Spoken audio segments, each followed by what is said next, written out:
ప్రాచార్య బ్రహ్మశ్రీ శరాక రఘునాథ శర్మ గారి భాగవత నవనీతం 51వ భాగం 13/8/25. కృష్ణుడు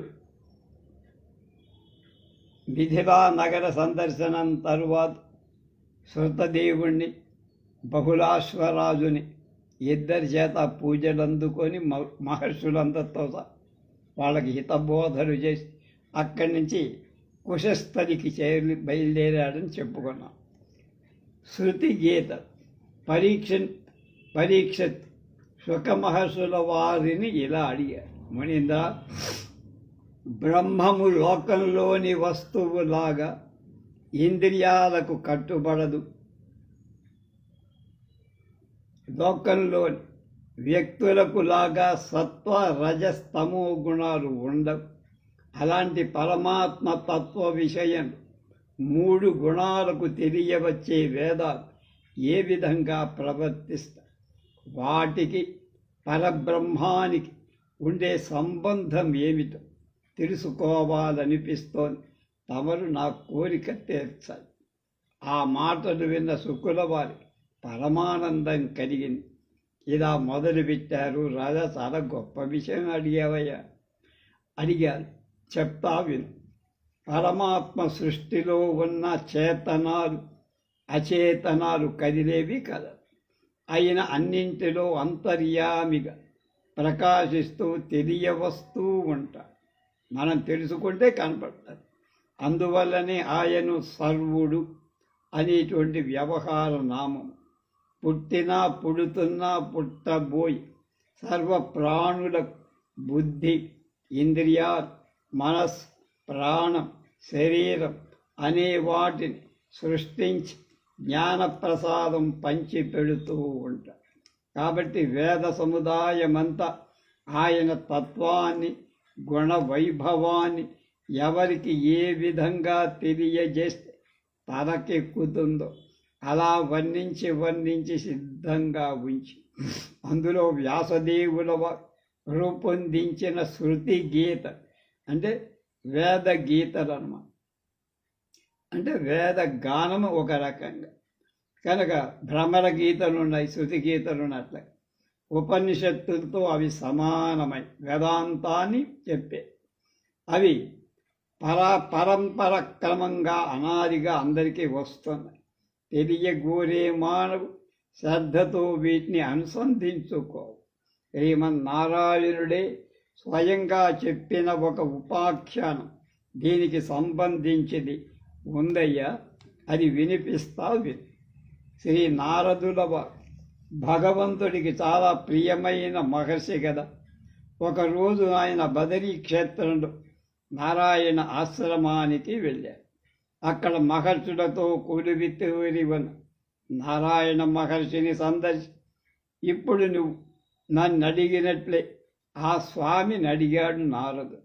స్వామి, నాయన, నా విషయాన్నే మునుపు ఈ విషయాన్ని మునుపు శ్వేతద్వీపవాసులై యోగీస్కందుడు సనందులను అడగగా వారు చెప్పినవే నేను నీకు చెబుతున్నా విను అని చెప్పడం ప్రారంభించి సనక సనందునులు మునీశ్వరులకు చెబితే మునీశ్వరుడు నారదుడికి చెబితే నారదుడు వీళ్ళకి చెప్పాడు.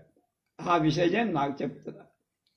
ఒక మహాచక్రవర్తి కార్యక్రమాలన్నీ నిర్వర్తించుకొని రాత్రి నిద్రకు ఉపక్రమిస్తా. తెలతారువారుతుండగా వందిమాగధులు అతన్ని మహాదక్షత, పరాక్రమం మొదలైన వాటిని వర్ణిస్తూ నిద్ర లేపుతా.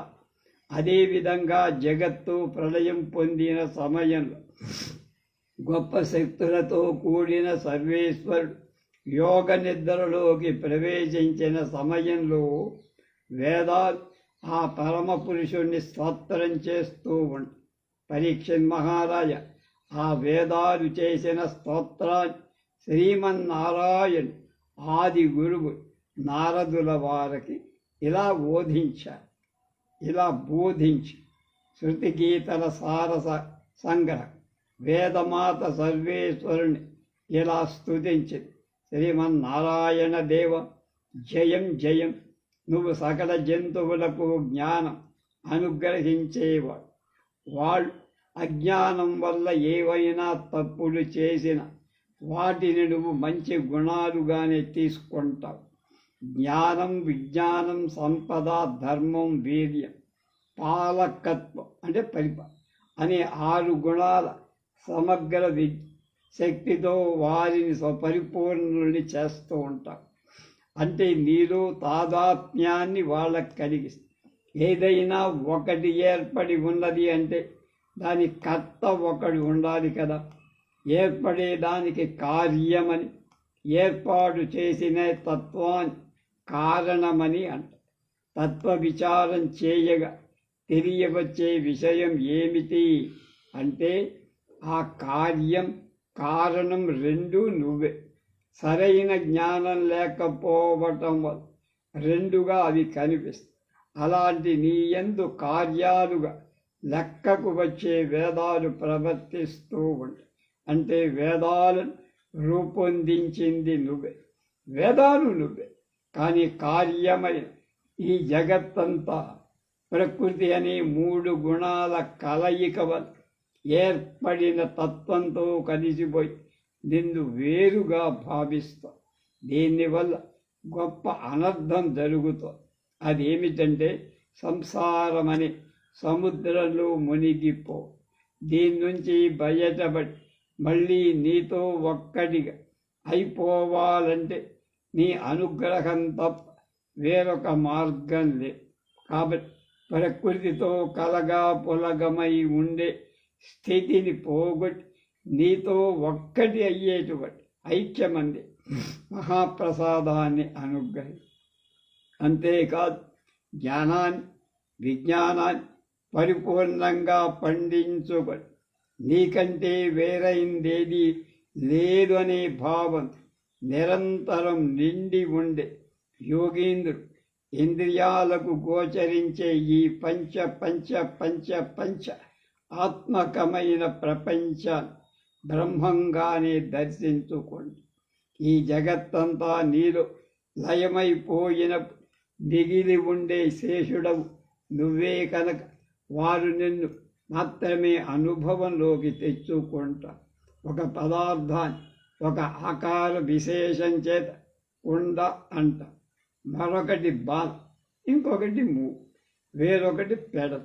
ఈ పేర్లన్నీ ఏర్పడిన స్వరూపాన్ని కలిగినవే కానీ నామరూపాలు తీసి పక్కన పడితే అక్కడ ఉండేది మట్టే కదా. ఆ విధంగానే సృష్టిలో ఎన్ని కోట్ల నామరూపాలు కనపడిన అవని పరబ్రహ్మమే అని చక్కగా భావిస్తూ జ్ఞాన సంపన్నులై యోగులు నీలో లీనమైపోదు. అప్పుడు లీనం కావడం, లీనమయ్యే చోటు, లీనమయ్యే వ్యక్తి, ఆ 3 విషయాలు ఉండవు. నువ్వొక్కడివే ఉంటావు. అటువంటి పరిపూర్ణమైన యోగ శక్తికి అంచుమించుగా చేరుకున్నవాడు ఆ కాస్త భేదం అంతరించిపోవటానికి సర్వకాలాలలో సర్వ అవస్థలలో నీ సగుణ స్వరూపాన్ని భక్తి భావంతో సేవించుకుంటూ ఆనందాన్ని పొందుతూ ఉండు. ఆ నిరంతర సేవ ఫలం క్రమంగా ముదిమి అంటే ముసలిత, సాగు మొదలైన మనోగుణాలను వదిలించుకోవాలి. జీవుడు నిత్యం అనిత్యమనే 2 తత్వాల మధ్య ఊగిసలాడుతూ అనిత్యం నుండి నిత్యాన్ని చేరుకునే తపనతో పాటుపడుతూ ప్రయాణిస్తూ ఉంటాడు. ఆ పయనంలో మొదటి మజిలీ అన్నమయం కోశం అంటే స్థూల దేహం. వివేకంతో పరిశీలించి చూడగా దీనికి పైన మరొక కోశం అనే స్ఫురణ కలిగి తపస్సుతో దాన్ని పట్టుకొని అయితే అతనికి దొరికింది ప్రాణమయ కోశం. 10 విధాలైన జాయువులే ఆత్మ అనే భావన కలిగింది. అంటే 2వ మజిలీకి చేరుకొని తర్వాత లక్ష్యం మరొకటి అనిపిస్తుంది. మళ్ళీ యాత్రను ముగించుకొని చాలా పట్టుదలతో సాగగా మనోమయ కోశం కనపడి అమ్మయ్య అనుకోబోతూ ఉండగా దూరంగా ఇంకొకటేదో ఉన్నట్టు అనిపించి గురువుల ఉపదేశం వల్ల దానిని విజ్ఞానమయ కోశంగా తెలుసుకొని అన్ని వైపులకు లోపలికి వెలుపలికి తిరిగి పరిశీలించి ఇది కాదురా బాబు, ఇంకా పైన ఇంకోటేదో కనపడుతోంది అను గొప్ప తపస్సు త్రికరణాలతో చేస్తూ ముందుకు ఏదో వెలుగు, ఏదో అది చెప్పటానికి వీళ్ళే ఒక అనుభూతి. తానున్నాడా లేడా అనే సందేహంతో నశించేవంతా పోతోంది. సందేహం పొడమరిస్తోంది, పోతోంది. గురువులు చెప్పారు, సత్యం జ్ఞానం అనంతం బ్రహ్మ. దాన్ని దర్శించటం కాదు, అదే అయిపోవాలి అనే ఉపదేశం కూడా గురువుల మాటల్లో తెలియవచ్చు. అంతే, సర్వబంధ విముక్తి అయి ఆనందం ఒక్కటే ఉంది. స్వామి పరమాత్మ, ఆ ఆనంద తత్వానివి నువ్వే కదా. ఒకసారి వెనక్కి తిరిగి చూడ, అంతకు ముందు వేరు పేర్లతో విజ్ఞానమని, మనస్సని, ప్రాణమని, అన్నమని తెలియవచ్చినవన్నీ అక్కడ లేవు. ఉన్న ఆనంద స్వరూపుడివి నీ ఒక్కడివి. తెలుసుకోవటానికి తపించిన జీవుడు కూడా లేదు. ఉన్నది ఒకటే, ఏకం సత్. మళ్ళీ ఒకసారి మాయ జీవుణ్ణి తన వైపు లాక్కుంది. దానితో మహత్, అహంకారం, 5 తన్మాత్రలైన శబ్ద స్పర్శ రూప రసగంధ వాటికి ఆశ్రయమై నింగి, నేల, గాలి, నిప్పు, నీరు అనేటు పంచభూత వాటిని పట్టుకుని చెవి, కర్మ, కన్ను, నాలుక, ముక్కు అనే ఇంద్రియ వాటికి తోడ్పడే చెయ్యి, కాలు, మాట, మలమూత్ర విసర్జన అవయవాలు ఈ అన్నింటి కలయిక అయిన బ్రహ్మాండం అనే తెలియవచ్చు. అయితే కొందరు అజ్ఞానం వల్ల ఆ కనపడేది దేహమే, బ్రహ్మాండమే పరమాత్మ అనుకుంటా. కొంచెం సూక్ష్మ దృష్టితో చూస్తే తెలివిగలవారు పొట్టలో ఉన్న జఠరాగ్ని నువ్వు అనుకో. అరుణులు అనే పేరుతో ప్రసిద్ధికెక్కిన మహర్షులు సుషుమ్న నాడి మొదలుకొని హృదయ ప్రదేశంలో తిరుగాడుతున్న అగ్నిశిఖే పరమాత్మగా సంభావిస్తూ ఉంటారు. వారు అలాంటి అగ్నిశిఖను ఆధారంగా చేసుకొని శిరస్సులో ఉన్న సహస్రాల కమలం దాకా యోగశక్తితో ప్రయాణించి బ్రహ్మరంధ్రాన్ని చేరుకొని నిత్యానంద స్వరూపులవుతారు. మెలకువతో మనస్సును నిశ్చలంగా చేసుకొని గమనిస్తే ఒక గొప్ప రహస్యం ముడిపడుతుంది. ఎండిన కట్టెలో అగ్ని ఉంటుంది. దానికి కట్టెకు సంబంధించి కాలిన బూడిదైపోవటం అనే దోషం అలాగే సృష్టిలోని సర్వ ప్రాణులు, పదార్థాలు ఏర్పడి నశిస్తాయి. వాటిలోనే ఉన్న ఆత్మతత్వం మాత్రం పుట్టడం, గెట్టడం వంటి వికారాలు ఉండవు. నువ్వే ఆ పరమాత్మవని మాకు వేదాలకు బోధపడి, అయితే ఆ గుట్టును పట్టుకోని అల్ప బుద్ధులు భక్తి మార్గంలో నిన్ను పట్టుకోగలుగుతున్నారు. ఈ అనేక విధాలైన శరీరాలన్నీ నీ సంకల్పం వల్ల కలిగినవి. నువ్వు నీ సంకల్పంతో ఆ అన్నిటినీ కలగజేసి వాటిలో అనుప్రవేశం చేసి విరాజిల్లుతావు. అందువల్ల నువ్వు శేషివి అంటే మిగిలిన వాళ్ళంతరా రిమైండర్ అంటారు. వాళ్ళంతరా అవి ఇవి నీకు శేషమైన పదార్థాలు. మరికొందరు సంసారంలో పడి గానుగ ఎద్దులాగా తిరగకుండా ఉండే స్థితిని పొందటం శ్రీమంతాలైన నీ పాద పద్మాలు సేవించి ధన్యులవు.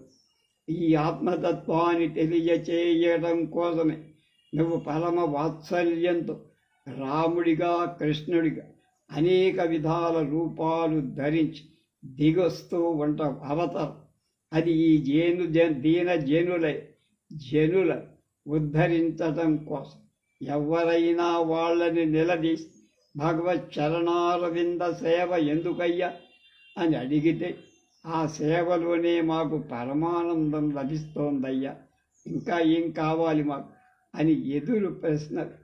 అటువంటి వాళ్ళకి మళ్ళా సంసారం తిరగాల్సిన అవసరం ఉండదు. నీ పాదార్చన చెయ్యటానికి కూడా మనసు నిలుపుకోలేని అభాగ్యులు పునరపి జనం పునరపి మరణం అన్నట్లు సంసార చక్రంలో తిరుగుతూ పద్మనాభ యమ నియమ మొదలైన యోగాన్ని అభ్యసించి నిలకడగా ఉండగలిగే యోగులు శత్రుభావంతో నిరంతరం నిన్ను చింతిస్తూ ఉండే శిశుపాలుడు మొదలైన అంధకారం ధరించే భక్తి అనదగిన గోపిక ఫలం పొందటంలో ఒకే విధమైన వాళ్లే కదయ్యా. ఒక విషయం మాత్రం స్పష్టం, లోకంలోని వ్యక్తుల పదార్థాలు కళ్ళతో చూడగలిగినట్లుగా నిన్ను దర్శించడం ఎలాంటి వాళ్ళకు కూడా సాధ్యం కాదు. నిన్ను గురించి తెలుసుకోవడం, అనుభవించడం, ఆనందించడం అనే వాటిని కాస్తో కూస్తో చెయ్యగలిగితే అది శాస్త్రం మాత్రమే. కనబడేటువంటి ఆకారాన్ని బట్టి ఇది గుండ్రం, ఇది హారం అని కర్ణాభరణం, ముక్కు పుడక అంట. కానీ అవన్నీ తత్వాన్ని బట్టి భావిస్తే బంగారంలో భాగం కనుక ఈ ముక్కు పడకంటం అవన్నీ బంగారంలో భాగం కనుక అలాగే నామరూపాదులు అన్నిటిలో అందరికీ బయటకు తెలియవచ్చే నామం రూపం తొలగించుకొని చూడగలిగితే ఆ అనుభూతి కారణం అనే మనకు తెలుసు. స్వామి, ఈ అజ్ఞానాన్ని ముందు పెట్టుకొని ఏదో ఒక రూపం కల్పించుకొని పాదపద్మాలు నిరంతరం సేవించుకోగలిగితే వాడికి మోక్ష సామ్రాజ్యం లభిస్తుంది. ఆ పని చెయ్యగల వారి గతి, చెయ్యలేని వాళ్ళ గతి అధోగతి. దేవా, నీకు సృష్టిలో ప్రాణులకు లాగా కాళ్ళు, చేతి మొదలైన అవయవాలు లేవు. అయినా నువ్వు సర్వస్వతంత్రుడై అన్ని కార్యాలు చేస్తావు. అంతేకాదు, స్థావర జంగామాలు అయిన సర్వాన్ని ఆటలాడిస్తూ అలాంటి నీ కృపగల చూపు ఎవరిపై పడుతుందో వాడికి ముక్తి. ప్రవాహంలో నీటి బుడగలు పుడతాయి, కొద్దిసేపట్లో నీటిలో కలిసిపోతాయి. అలా కలిసిపోయిన బుడగ అనే వ్యవహారం ఉండదు, నీరు అనే ఉంటుంది. ఈ సృష్టి అంతా అలాంటి బుడగ. నువ్వు ఆ ప్రవాహం వంటివ. అందుకే నిన్ను నారాయణుడు అంట. దేవదేవ, అలాంటి నీ తత్వం గుట్టు ఎరగటాన్ని, కట్టు సడలకుండా పట్టుకోవడానికి సరైన మార్గం చూపగల వరుణాలయుడై గురువు ఉండాలి. నువ్వే పరమ కృప గురు రూపంలో మాకు అండదండలిచ్చి ఆదుకుంటూ ఉంటు. అలాంటి గురువుల ప్రహ్లాద, నారదాది పరమ భాగవతులు అలాంటివి. అలాంటి వాళ్ళు సేవించిన ఆనంద